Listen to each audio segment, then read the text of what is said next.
Okay, we are back in North Dakota with the trial. Nikki Sue Entzel, new witnesses on the stand. Stephen Sauter, who worked with the victim, Chad Entzel. Let's go live to court. Smell of that, like a faint smell of like propane, I don't know, just a distinct smell that you just remember, something you just recall. Did you tell the other two individuals, Adam and Cole, that you could smell that? Yes, I did. Did you check anything to see if there was any issues with propane, like the propane tank or anything like that? No, I mean, we obviously realized we're on someone else's property, so you didn't want to do it too much. You stayed in the driveway and, you know, knocked on the door, but yeah, no, we didn't pursue anything or anything like that.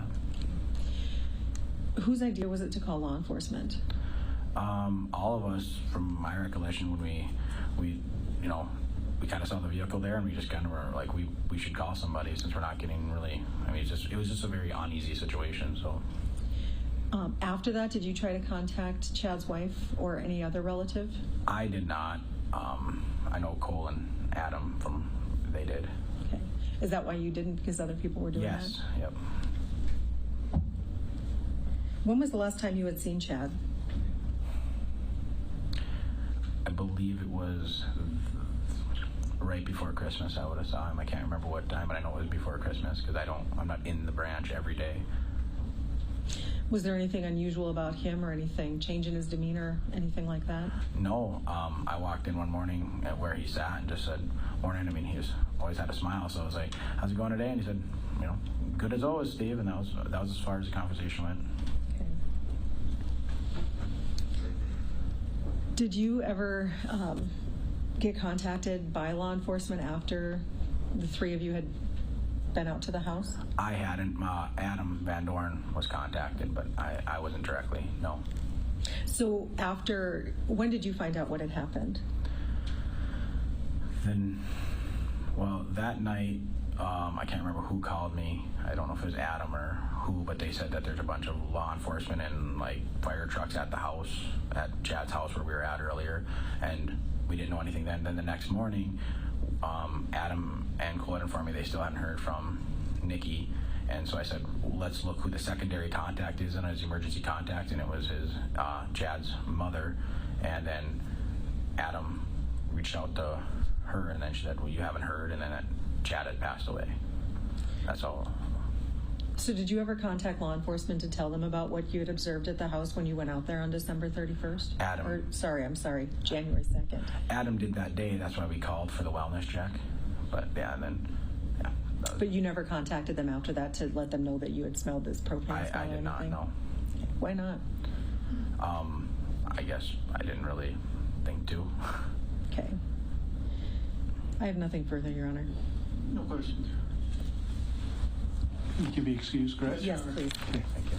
Thank you for coming and testifying. Please do not discuss your testimony with any of the other witnesses in this matter until after the case is concluded. Thank you. Yeah, Kurt, this is really interesting, right? I mean, they're calling all these witnesses. She's getting out, the prosecutor what she wants.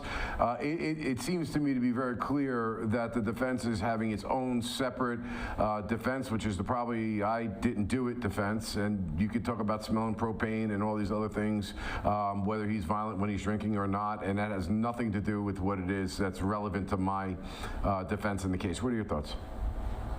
Yeah, I think the defense is just going to let them keep putting these witnesses on, saying the same thing, and then at some point, probably when they do their opening, say, these witnesses don't matter.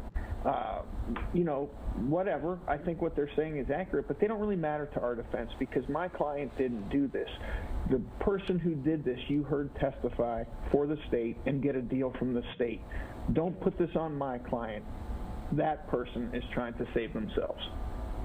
Yeah, and I did listen on the cases where I've had to make a choice between two co-defendants or individuals who may be involved, and you have to use that divining rod and try to figure out, I'm going to go with this guy, give them the break on the sentence to cooperate and testify against the other one. I mean, I'll tell you, we do the best educated guesses that we can under those circumstances, evaluating the evidence, but it's a very difficult thing for prosecutors because you know, well, one, you want to know that you got it right, you know, that the most culpable person is the one that you think it is. You always want that objective evidence, something that's going to substantiate your cooperating witness's story that the other defendant is the more culpable. Do you think we're going to see anything like that in this case?